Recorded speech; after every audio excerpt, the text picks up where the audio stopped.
31واں سوال یہ تھا مفتی صاحب، محرم شریف میں کیا جانے والا کوئی خاص عمل یا وظیفہ ہو تو بتا دیں۔ محرم میں کیے جانے والے وظائف میں سے اور عملیات میں سے بہت سارے عاملین حضرات نے وظائف بھی بتائے ہیں اور بہت سے عمل بھی بتائے ہیں، لیکن تجربات الصالحین یعنی بزرگان دین کے مجربات عملوں میں سے ایک عمل اور وظیفہ یہ ہے کہ اپنے پاس پہلی محرم کو بعض جگہوں پر 113 ہے اور بعض جگہ 130 ہے۔ حضرت مولانا مفتی محمد شفیع صاحب قاسمی رحمۃ اللہ علیہ لکھتے ہیں کہ 113 بار بسم اللہ الرحمن الرحیم پہلی محرم کو کسی کاغذ پر لکھ کر یا لکھوا کر جو کوئی بھی اپنے پاس رکھے گا، پلاسٹک کوٹنگ کروا کر یا کپڑے پر یا ریگزین یا چمڑے میں سلوا کر پہن لے، انشاءاللہ عز و جل عمر بھر اس کے گھر میں کسی کو کوئی برائی، کوئی آفت و مصیبت نہیں پہنچے گی۔ اسی طریقے سے شیخ طریقت امیر اہل سنت عاشق اعلیٰ حضرت بانی دعوت اسلامی حضرت علامہ مولانا ابو البلال محمد الیاس عطار قادری رضوی ضیائی دامت برکاتہم العالیہ شمس المعارف مترجم صفحہ نمبر 74 کے حوالے سے ارشاد فرماتے ہیں کہ یکم محرم الحرام کو بسم اللہ الرحمن الرحیم 130 بار لکھ کر یا لکھوا کر جو کوئی اپنے پاس رکھے گا، انشاءاللہ وہ ساری زندگی جو ہے کسی بھی آفت اور مصیبتوں کا شکار نہیں ہوگا۔ لیکن یاد رہے کہ سونے چاندی یا کسی بھی دھات کی ڈبیا یا تعویذ پہننا مرد کو جائز نہیں ہے۔ وہ ڈبیے میں تعویذ جو اس میں ایک وہ ہوتا ہے کور ہوتا ہے سونے چاندی کا، اس میں پھر جو ہے تعویذ رکھا ہوتا ہے، تو یہ کسی بھی دھات کا ہو یہ پہننا جائز نہیں ہے۔ اسی طرح کسی بھی دھات کی زنجیر، گلے میں چین، چاہے اس میں تعویذ ہو یا نہ ہو، مرد کو پہننا ناجائز گناہ ہے۔ اسی طرح سونے چاندی اور اسٹیل وغیرہ کی کسی بھی دھات کی تختی یا ہاتھوں کا کڑا جس پر کچھ بھی لکھا ہوا ہو یا لکھا ہوا نہ ہو، اگرچہ اس پر اللہ تبارک و تعالیٰ کے 99 نام یا کلمہ وغیرہ کی نقش کیا کر کے لکھا گیا ہو، تب بھی اس کا پہننا مرد کے لیے ناجائز ہے۔ عورت سونے چاندی کی ڈبیا کا تعویذ پہن سکتی ہے، البتہ ایک خاص بات یہ ہے کہ لکھنے میں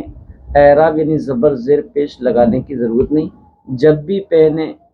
یا پینے کے لیے کوئی نقش پہننے کے لیے یا پینے کے لیے یا گلے میں لٹکانے کے لیے بطور تعویذ کوئی آیت یا دعا وغیرہ لکھے تو اس کا ایک اصول ہے، جو حروف دائرے والے ہیں، گول ہیں، جب ان کو لکھیں تو ان کا جو دائرہ ہے وہ کھلا رکھنا چاہیے۔ جیسے میم ہے تو میم کا جو ہے بیچ کا جو حصہ ہوتا ہے وہ کھلا ہوا ہوتا ہے، لہذا کھلا رکھنا چاہیے۔ اسی طرح سواد ہے، سواد کا بیچ کا حصہ کھلا رہتا ہے، اس کو کھلا رکھنا چاہیے۔ سوال نمبر 32 مجھ سے صاحب یہ ہے، یزید کو پلید کہہ سکتے ہیں یا نہیں؟ پلید مانے گندگی کے آتے ہیں، ناپاکی کے آتے ہیں۔ اب سوال یہ اٹھ رہا ہے کہ یزید کو پلید کہہ سکتے ہیں یا نہیں کہہ سکتے، اور میں آپ کے تمام سوالات کے جوابات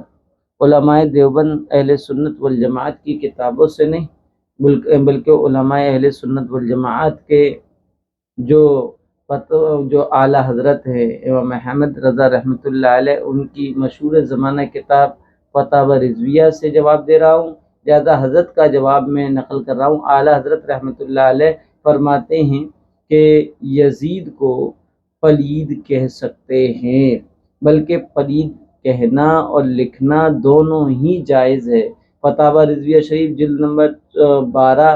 اور 14 اور صفحہ نمبر 603 میں ہے۔ سوال نمبر 33 یہ ہے، یزید کو کافر کہہ سکتے ہیں یا نہیں؟ یزید کو کافر کہہ سکتے ہیں یا نہیں کہہ سکتے، اعلیٰ حضرت رحمۃ اللہ علیہ نے لکھا ہے یزید کے بارے میں ائمہ اہل سنت کے 3 قول ہیں۔ امام احمد رضا رحمۃ اللہ علیہ کے نزدیک وہ کافر ہے، اس صورت میں اس کی بخشش نہیں ہوگی۔ امام غزالی رحمۃ اللہ علیہ وغیرہ سے یہ منقول ہے کہ اسے وہ لوگ مسلمان تسلیم کرتے ہیں تو اس پر کتنا ہی عذاب ہو بالآخر ایمان کی وجہ سے اس کی بخشش ضرور ہوگی۔ نمبر 3، امام ابو حنیفہ رحمۃ اللہ علیہ اس معاملے میں سکوت فرماتے ہیں کہ نہ ہم مسلمان کہیں نہ کافر، لہذا اس میں ہم بھی سکوت کریں، یہی بہتر اور اعتدال والی رائے ہے۔ بلکہ ہمیں اپنی فکر کرنا چاہیے ہم جنتی ہیں یا نہیں، ہمیں دوسرے کی فکر نہیں ہونا چاہیے، کیونکہ ہم سے ہمارے اعمال کے بارے میں پوچھا جائے گا۔ یزید کو جنتی کہنے سے نہ تو ہم جنتی ہو جائیں گے، نہ اس کو دوزخی کہنے سے ہم کیا ہے جنتی ہو سکتے ہیں، لہذا اس کے بارے میں سکوت ہی اختیار کیا جائے۔ سوال نمبر 34 ہے، سنا ہے کہ امام زین العابدین نے یزید کو مغفرت کے واسطے کسی خاص طریقے سے نماز پڑھنے کی تعلیم فرمائی تھی۔ دیکھیے امام زین العابدین اہل بیت میں سے وہ شخص کیا ہے ایک امام تھے، اور یہ امام حسین رضی اللہ تعالیٰ عنہ کی اولاد میں سے ہیں۔ یہ باقی بچے تھے، ان کو یزیدی فوجیوں نے جو ہے یزید کے دربار میں پہنچا۔ حضرت زینب بھی تھیں اور امام زین العابدین بھی تھے۔ اظہار ہمدردی بھی یزید نے کی، اور عورتیں یزید کی عورتیں بھی حضرت زینب سے مل کر روئیں، لیکن اس سب کے باوجود جو ہے یہ روایت ہمیں کہیں نہیں ملتی کہ بے اصل ہے کہ حضرت امام زین العابدین نے یزید کی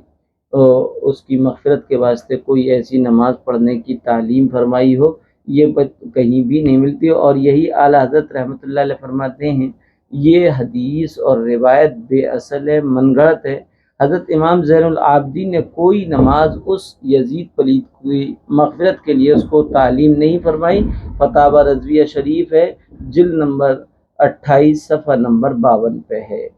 سوال نمبر 35 یہ ہے، یزید پلید کو برا کہنا جائز ہے یا نہیں؟ دیکھیے یزید پلید کو برا کہنا جائز ہے یا نہیں،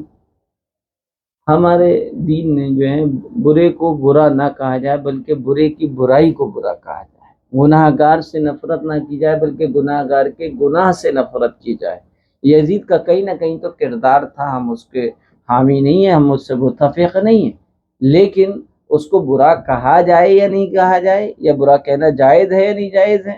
تو بہتر یہ ہے کہ سکوت کیا جائے۔ امام ابو حنیفہ رحمۃ اللہ علیہ کے مسلک کے مطابق جس طریقے جنتی اور جہنمی ہونے کے بارے میں سکوت کیا جائے، ایسے ہی اس کو برا بھلا کہنے کے بارے میں بھی سکوت کیا جائے، کیونکہ برا کہنے سے جو ہے بہت احتیاط اختیار کرنا چاہیے، کیونکہ اسلام اخلاقیات کا نام ہے۔ لیکن چونکہ میں آپ کے ہر سوال کا جواب جو ہے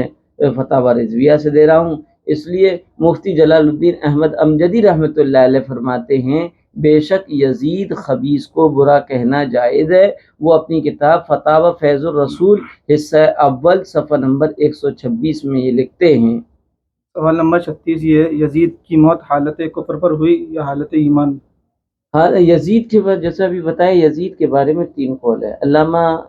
غزالی رحمۃ اللہ علیہ اس کو مسلمان مانتے ہیں، امام ابو حنیفہ رحمۃ اللہ علیہ اس کے بارے میں سکوت اختیار فرماتے ہیں، مفتی جلال الدین احمد امجدی رحمۃ اللہ علیہ فرماتے ہیں یزید کی موت حالت کفر پر ہوئی یا حالت ایمان پر، اسے اللہ عز و جل اور اس کے رسول ہی زیادہ بہتر جانتے ہیں۔ بہت بڑھیا بات ہے، ہمیں کسی کے بارے میں یہ نہیں کہنا، اور اللہ کے یہاں پر چونکہ خاتمے کا اعتبار ہے، اب اس کا خاتمہ کس پر ہوا یہ اللہ عز و جل بہتر جانتا ہے۔ سوال نمبر 37 یہ ہے کہ وہابی دیوبندی عام طور پر کہتے ہیں کہ یزید نے اگرچہ حضرت امام حسین رضی اللہ تعالیٰ عنہ کو شہید کروایا مگر وہ جنتی ہے، اس لیے کہ بخاری شریف میں حدیث ہے حضور صلی اللہ علیہ وسلم نے فرمایا کہ میری امت کا پہلا لشکر جو قسطنطنیہ پر حملہ کرے گا وہ بخشا ہوا ہے، اور قسطنطنیہ پر حملہ کرنے والا یزید ہے، لہٰذا وہ بخشایا ہوا پیدائشی جنتی ہے۔ تو وہابیوں اور دیوبندیوں کی اس بکواس کا جواب کیا ہے؟ یہ سراسر بہتان اور الزام ہے۔ علماء اہل سنت والجماعت اور دیوبند مسلک کے تمام علماء سے کسی بھی عالم سے یہ منقول نہیں ہے کہ یزید کو انہوں نے جنتی کہا ہو، لہذا یہ بالکل جو ہے ان پر تہمت ہے، الزام ہے کہ پیدائشی وہ یزید پیدائشی بخشایا تھا، جنتی تھا، پیدائشی بخشایا اور جنتی انبیاء کے علاوہ کوئی نہیں ہوتا ہے، لہذا یہ بالکل غلط ہے۔ البتہ یزید نے، جس نے مسجد نبی بیت اللہ شریف کی سخت بے حرمتی کی ہے، جس نے ہزاروں صحابہ اکرام و تابعین اعظام کا بے گناہ قتل عام کیا ہے، جس نے مدینہ منورہ میں پاک دامن خواتین کو بہت زیادہ ظلم و ستم کیا، جگر گوشہ رسول حضرت فاطمہ رضی اللہ تعالی عنہ کے لال حضرت امام حسین رضی اللہ تعالی عنہ کو 3 دن بے پانی کے رکھ کر بہرحال ان پر بہت زیادہ ظلم و ستم کیا ہے۔ لیکن یہ جو کہتے ہیں کہ اس کی وجہ سے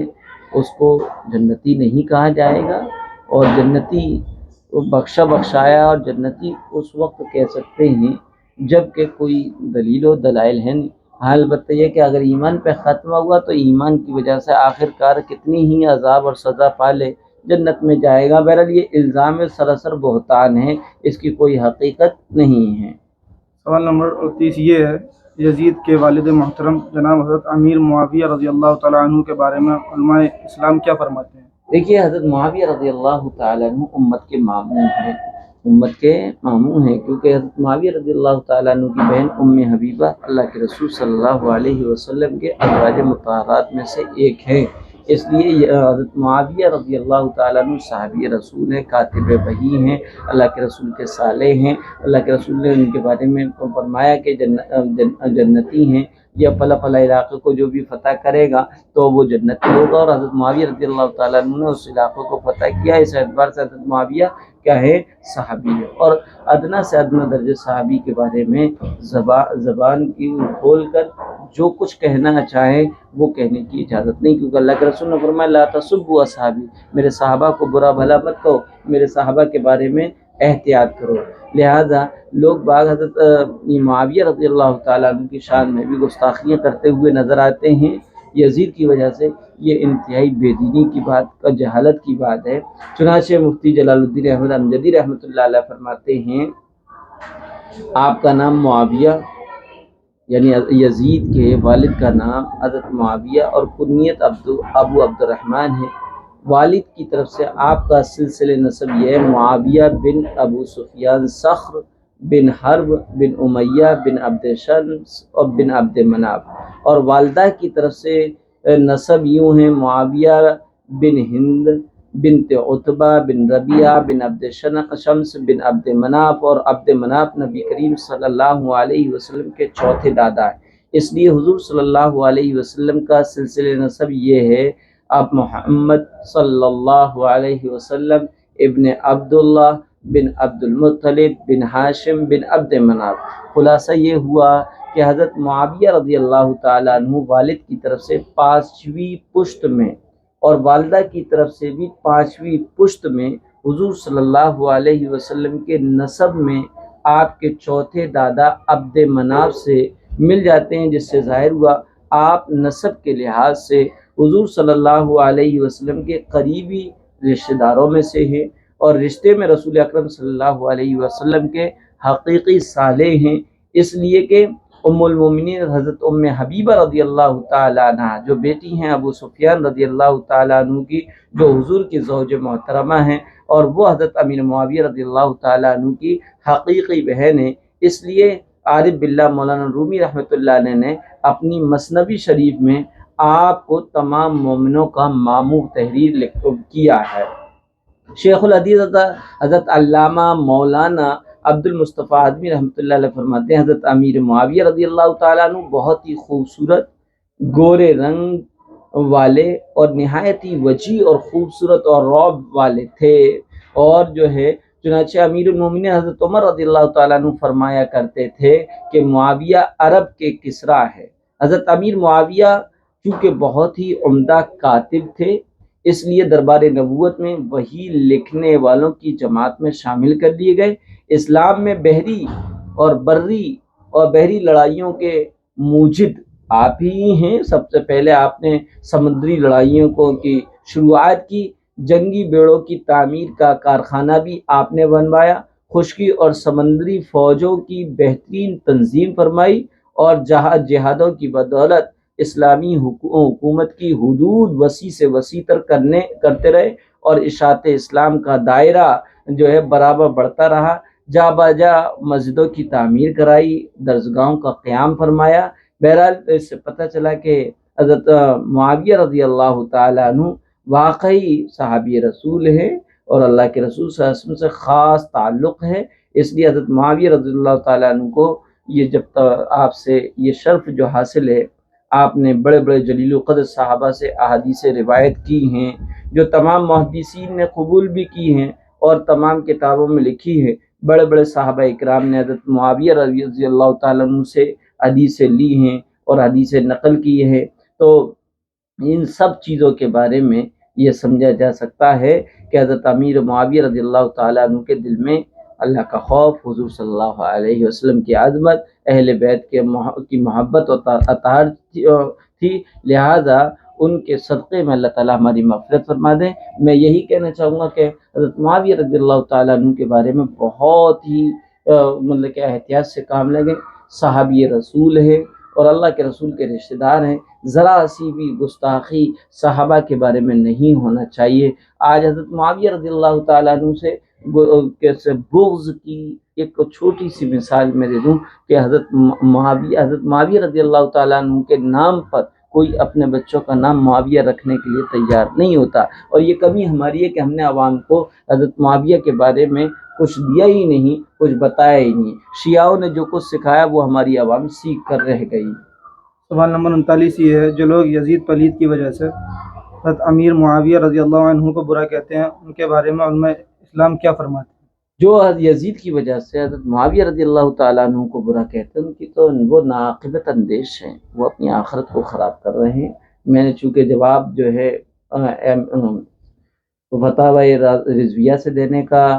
ایک اصول بنایا ہے، تو لہذا مفتی احمد یار خان نعیمی رحمۃ اللہ علیہ فرماتے ہیں کہیں ثابت نہیں ہوتا کہ امیر معاویہ رضی اللہ تعالیٰ عنہ کی حیات میں یزید فاسق اور فاجر تھا۔ امیر معاویہ رضی اللہ تعالیٰ عنہ نے اس کو فاسق اور فاجر جانتے ہوئے اپنا جانشین نہیں بنایا تھا۔ یزید کا فسق و فجور حضرت معاویہ رضی اللہ تعالیٰ عنہ کی وفات کے بعد ظاہر ہوا، اور اگر کوئی ایسی روایت مل بھی جائے جس سے معلوم ہے کہ امیر معاویہ رضی اللہ تعالیٰ عنہ نے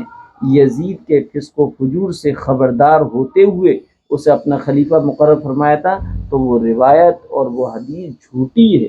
اور راوی شیعہ ہے یا کوئی دشمنان صحابہ ہے جو روایت امیر معاویہ رضی اللہ تعالیٰ عنہ یا کسی صحابی کا فسق ثابت کرے، وہ روایت وہ حدیث مردود ہے، کیونکہ قرآن کے خلاف ہے۔ تمام صحابہ اکرام بحکم قرآنی متقی ہیں، پرہیزگار ہیں۔ بہرحال جب حضرت امیر معاویہ رضی اللہ تعالیٰ عنہ کا وقت وفات قریب آیا تو یزید نے پوچھا کہ ابا جان آپ کے بعد خلیفہ کون ہوگا؟ تو آپ نے کہا خلیفہ تو ہی بنے گا، مگر جو کچھ میں کہتا ہوں اسے غور سے سن۔ کوئی کام امام حسین رضی اللہ تعالیٰ عنہ کے مشورے کے بغیر نہ کرنا، یعنی وہ تیرے وزیر اعظم ہیں، انہیں کھلائے بغیر نہ کھانا، انہیں پلائے بغیر نہ پینا، سب سے پہلے ان پر خرچ کرنا، پھر کسی اور پر، پہلے انہیں پہنانا پھر خود پہننا۔ میں تجھے امام حسین اور ان کے گھر والوں، ان کے کنبے کے بارے میں بلکہ سارے بنو ہاشم کے لیے اچھے سلوک کرنے کی وصیت کرتا ہوں۔ اے بیٹے، خلافت میں ہمارا حق نہیں، وہ امام حسین، ان کے والد اور ان کے اہل بیت کا ہے، تو چند روزہ خلیفہ رہنا، پھر جب امام حسین پورے کمال کو پہنچ جائے تو پھر وہی خلیفہ ہوں گے یا جسے وہ چاہیں، تاکہ خلافت اپنی جگہ پہنچ جائے۔ ہم سب امام حسین اور ان کے نانا کے غلام ہیں، انہیں ناراض نہ کرنا، ورنہ تجھ پر اللہ اور رسول ناراض ہوں گے، اور پھر تیری شفاعت کون کرے گا؟ بلکہ حضرت معاویہ رضی اللہ تعالیٰ عنہ نے دعا کی کہ مولا اگر یزید اس کا اہل نہ ہو تو اس کی سلطنت کو کامل نہ فرما۔ پھر ایسا ہی ہوا کہ یزید مردود حضرت معاویہ رضی اللہ تعالیٰ عنہ کے بعد 2 سال کچھ مہینے زندہ رہا، اور اس کی سلطنت و بادشاہت تکمیل تک نہ پہنچ سکی۔ تو معلوم ہوا کہ امیر معاویہ جب تک زندہ رہے یزید ایک بڑا پرہیزگار تھا۔ بعد وفات والد کے اس نے گناہوں کا بازار گرم کیا، ظلم و ستم کیے، لہذا امیر معاویہ رضی اللہ تعالیٰ عنہ کو ہرگز مورد الزام نہیں ٹھہرایا جا سکتا۔ تو اب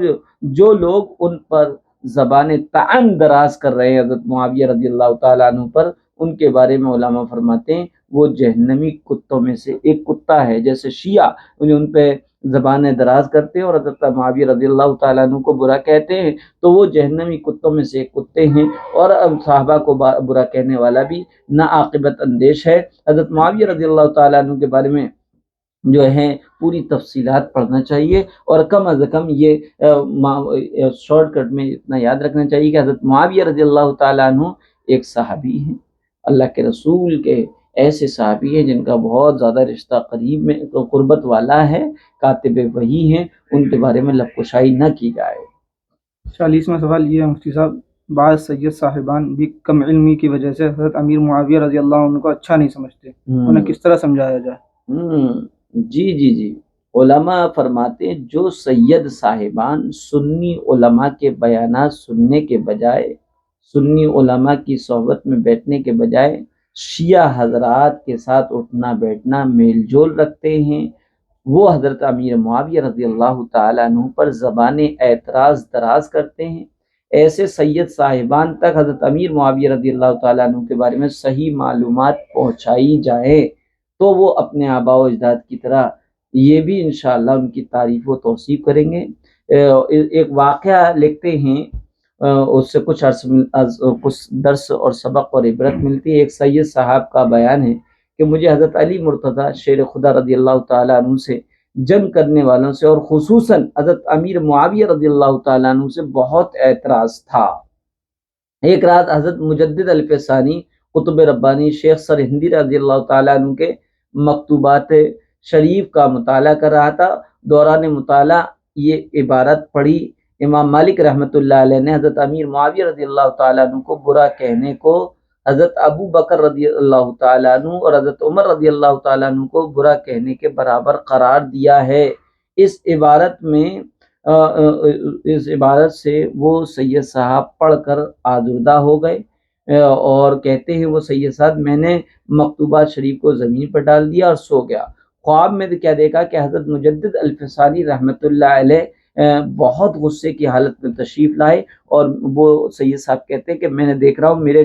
خواب میں میرے دونوں کان اپنے ہاتھوں سے پکڑ فرمایا، اے بیوقوف بچے، تو ہماری تحریر پر اعتراض کرتا ہے اور ہمارے کلام کو، ہماری کتاب کو زمین پر پھینکتا ہے، اگر تجھے ہماری بات پر یقین نہیں ہے تو چل، تجھے حضرت علی رضی اللہ تعالیٰ عنہ کی خدمت میں لیے چلتے ہیں۔ چنانچہ حضرت مجدد الفسانی قطب ربانی شیخ ہندی رحمۃ اللہ علیہ، وہ سید صاحب کہہ رہے ہیں کہ مجھے خواب ہی میں ایک باغ میں لے گئے، میں نے دیکھا ایک بزرگ وہاں ایک جماعت میں تشریف رکھتے ہیں۔ حضرت مجدد الفسانی رحمۃ اللہ علیہ نے ان بزرگ کے آگے تواضع کی تو ان بزرگ نے بہت خوشی کا اظہار فرمایا۔ حضرت مجدد الفسانی نے میری بات ان بزرگ کو بتائی، پھر مجھ سے فرمایا یہ حضرت علی رضی اللہ تعالیٰ عنہ ہیں، سنو آپ کیا فرماتے ہو۔ تو وہ سید صاحب کہتے ہیں میں نے خوابی میں سلام عرض کیا، حضرت علی شیر خدا رضی اللہ تعالیٰ عنہ نے فرمایا خبردار، 1000 بار خبردار، خبردار اور 1000 بار خبردار، کبھی بھی حضور صلی اللہ علیہ وسلم کے صحابہ سے اپنے دل میں بغض نہ رکھنا اور ان کی عیب جوئی نہ کرنا، کیونکہ ہم جانتے ہیں اور ہمارے بھائی صحابہ اکرام بھی جانتے کہ ہم لوگ کس بات کو حق سمجھ کر اعتراض کر رہے تھے۔ پھر حضرت مجدد الفسانی رحمۃ اللہ علیہ کی طرف اشارہ کر کے فرمایا ان کی بات کو ہر قیمت پر تسلیم کرنا۔ اس سے پتہ چلتا ہے کہ جو سید صاحبان حضرت معاویہ رضی اللہ تعالیٰ عنہ کو لعن طعن کرتے ہیں، اس کی وجہ یہ ہے کہ وہ شیعوں کی صحبت اختیار کر رہے ہیں۔ شیعوں کی صحبت سے بچ کر علماء اہل سنت والجماعت کے کسی بھی معتبر عالم کی صحبت اختیار کر کے صحیح اور حقیقی علم حاصل کریں۔